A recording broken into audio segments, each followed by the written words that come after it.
Hey, what's up, guys? Hey, there's a little bit of sort of a disconnect that goes on, I would say, between like what we think in our head we really are going to do with our project and what's going to happen in reality. I'll give you a look here and show you what I mean. I know I've covered this before, the art of making a Diamond Mine baseball lineup, but I'll kind of show you what I'm talking about and how frustrating this can become. So we'll go over here. Actually, I'll put myself over here on this side. That probably makes it a little bit easier. You can see I just finished playing the Red Sox-Tigers game you watched this morning. American League, for the moment, has 3 teams tied for first place. So this is going to be a lot of fun. Of course, we'll see if the Yankees can beat the Browns, and we'll also see how the Indians do against the Athletics. There's a lot of good baseball coming up here. But what I really want to show you is kind of what I've done for lineups. So I've shown you this before. You go to Diamond Mine Baseball. The way to change lineups easily is to go to View Roster Manager Profile. You can go here like to the Braves, click on Save Lineup, and then I go down here to My Lineup, which I just call Normal. And then I kind of can use this to sort of sort things out. There are some problems here with this that you need to be aware of. So the first of them is that if you're like me, if you're mostly interested in OPS, you're not going to get your replay OPS value, right? You can go over here to advanced batting statistics, and you can get, this is the real life value, right? But it's not the value in your replay. And then sometimes it's a pain to get this stupid thing to sort the other way. There we go. For whatever reason, it doesn't always work. So for example, Bob Elliott's OPS is written as 862. You go back here, you can see in real life, yeah, he had a 395 on base percentage and 467 slugging percentage. That will be 862. Pretty easy math. And the replay is 358 and 343. That is not 862, right? So if we go looking at this and we say this is how we'll put our lineup together, we got to have Elliott hitting leadoff.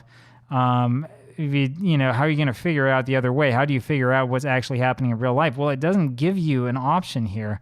It's bizarre that Diamond Mine Baseball does not give you an option, because I would presume that anybody who's playing this game would want to see what's happening in the replay and sort based on what's happening in the replay.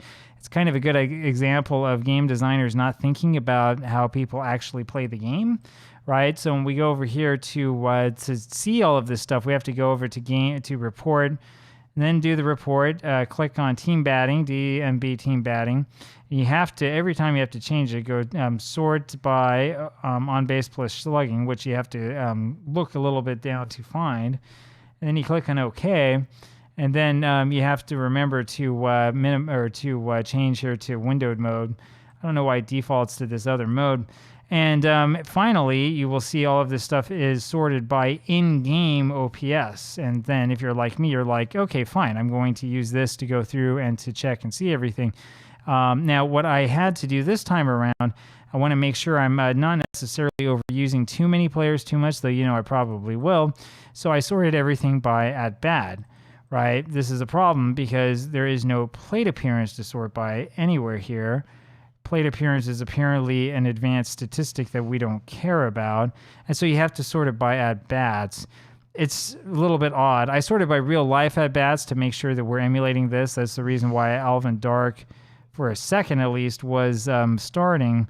But then I decided afterwards that Dark is hitting so poorly that it doesn't make sense to have Ryan, who's like the best hitter on the team, on the bench, just so Dark can get all of his games. I did look at a lot of different things, right? Dark is average at shortstop. Ryan is also average at shortstop, so I was going to make sure that Connie wasn't taking anything away. Connie's also actually 2 years older. I think that this makes sense if this were to happen in real life. I think that this is really how the manager would handle it. I mean, he wouldn't organize everything by OPS, right? But you would figure that somewhere along the line, he'd at least have a feeling that, hey, this guy Connie Ryan seems to be doing pretty well. He has a good average. You can see right here, he's hitting 341. Alvin Dark, who's down here, is hitting 253, right? So who do you really want hitting it short, right? So that's kind of the way that it is. That's the sort of like decision that you're making, right? And so we can talk about that a little bit. When it comes to these lineups, I think a lot of us, at least I do, I tend to think really kind of romantically about this. And you think about like famous instances in baseball history of people being snubbed. I've talked with people online about this before, like the 1972 Astros, who had a guy leading off who was bad at everything, including at stealing bases. I can't remember his name. And so you look at that and you're like, I want to change this up a little bit, right? I want to try something just a little bit different so that maybe this team will play a little bit better because I'll make a better decision as the manager. I want to at least have the power to do that and not be completely confined by what's happened in real life, right? Now, there are a lot of realism questions that come with that, right? Because if you take it to a certain extreme, you'll get to the point where you're like, oh, I don't care that this guy only had like 30 plate appearances all season. He's hitting well, so we're going to have him, give him like 500.